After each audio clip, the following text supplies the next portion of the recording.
Gold is physical. Fiat, political. But Bitcoin is mathematical. That's right. One's tangible, one is controlled by governments, and one cannot be manipulated. Today, we are going to be diving into why Bitcoin might just be the most important form of money humanity has ever created, and why you need to understand this before it's too late.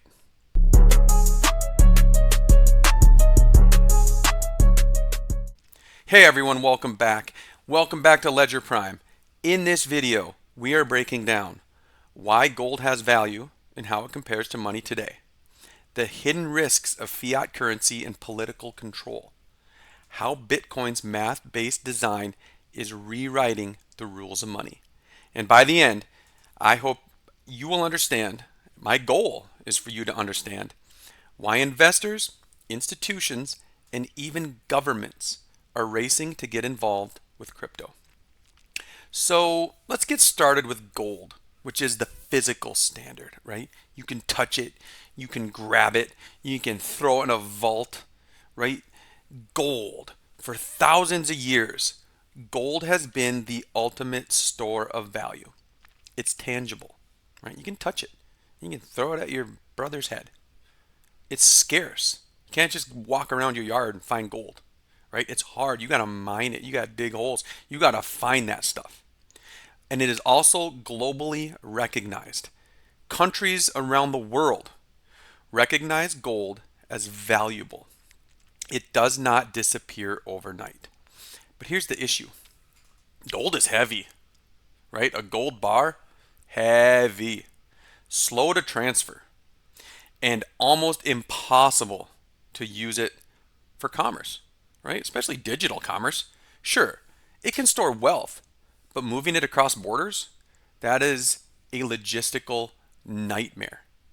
Gold is physical, yes, but in our digital age, physical has limits. Let's talk fiat, right? Political money. Fiat, right? Dollar bills, money that countries and governments print. Dollars, euros, yen, yuan. They are all political constructs. Get this straight.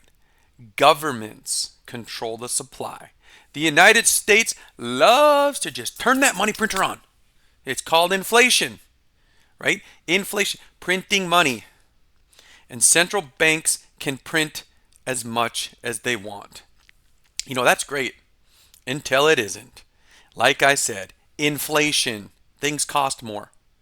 Currency devaluation, the dollar buys less. And political manipulation can destroy value overnight. Think about Venezuela, Turkey, or Zimbabwe, right? There are stories about Zimbabwe where their inflation got so out of control that in order to buy a loaf of bread, you needed a wheelbarrow full of money. That's fiat money.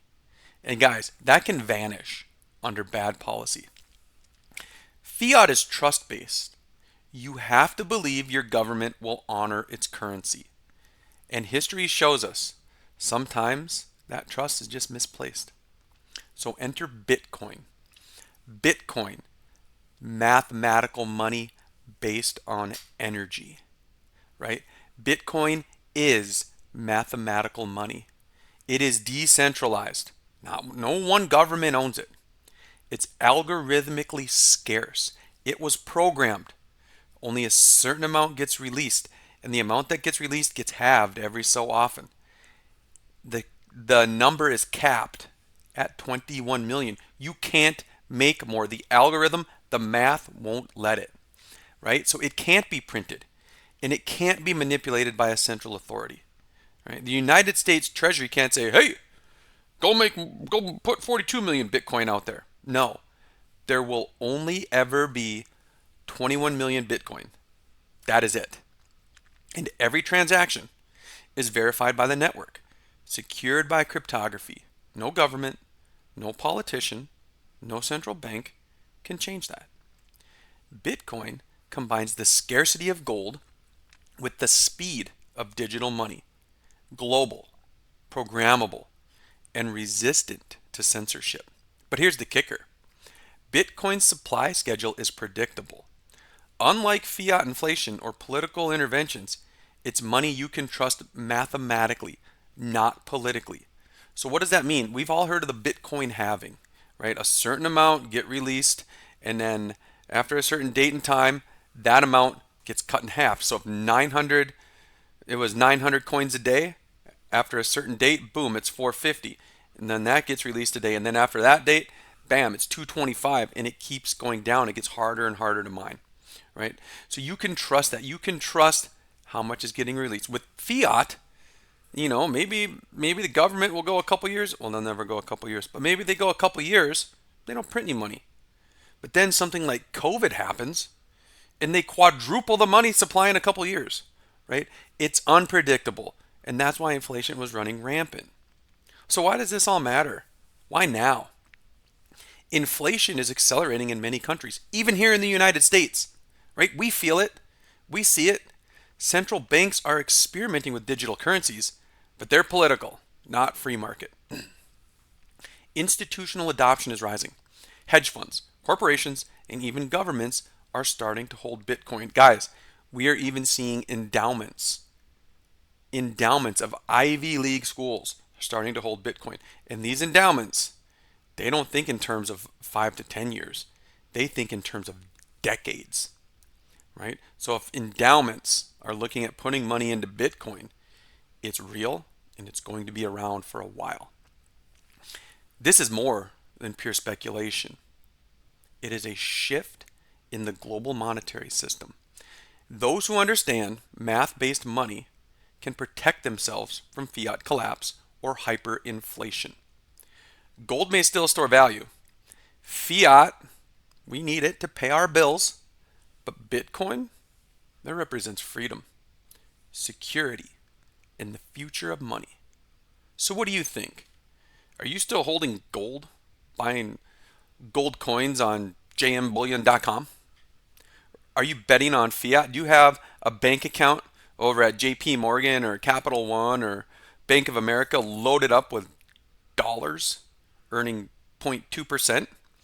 Or are you exploring Bitcoin as the mathematical deflationary alternative? Drop your thoughts in the comments and smash that like button if you found this perspective eye-opening. Also, subscribe for more insights on money, crypto, and the future of finance. But remember, guys, gold is physical. Fiat is political. But Bitcoin is mathematical. And math doesn't lie. So guys, this is the world of cryptocurrency. It's highly volatile. And it moves fast. Which is why we need to stay focused and lock in. Because the world is about to be tokenized.